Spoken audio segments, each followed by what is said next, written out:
M بابو Tanoli Islamic studio سے ایک مرتبہ پھر عمرے کے متعلقہ انتہائی اہم ضروری توجہ طلب مسائل لے کر حاضر ہوا ہوں۔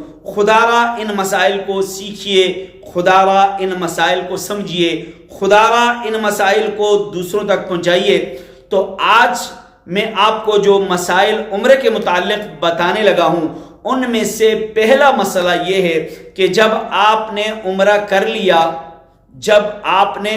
کر لیا، آپ نے پہلے احرام اتار دیا، پھر آپ نے اپنا سر گنجا کروایا، حلق کروایا، تو آیا اس صورت میں آپ گناہگار ہو رہے ہیں؟ آپ کے اوپر دم ہے، آپ کے اوپر قربانی ہے، کیا مسئلہ ہے؟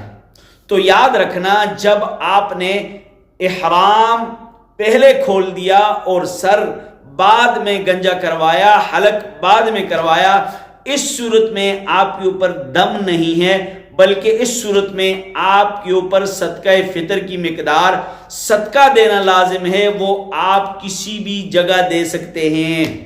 اگر آپ نے احرام کھولنے کے بعد اپنا سر گنجا کروایا، حلق کروایا، اس صورت میں کوئی دم نہیں ہے، اس صورت میں صدقہ فطر کی مقدار آپ نے صدقہ دینا ہے اور کسی بھی جگہ آپ نے دینا ہے۔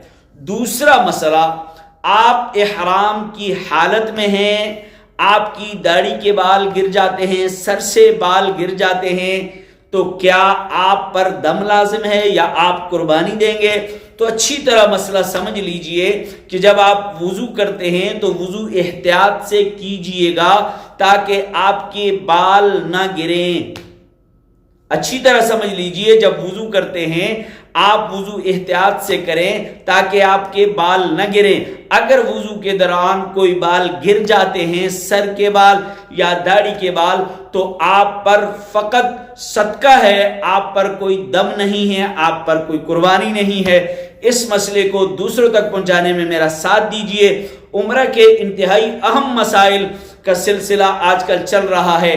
عمرہ کے مسائل خود بھی سیکھیے، دوسروں کو بھی سکھائیے، دوسروں تک پہنچانے میں ہمارا ساتھ دیجئے۔ السلام علیکم۔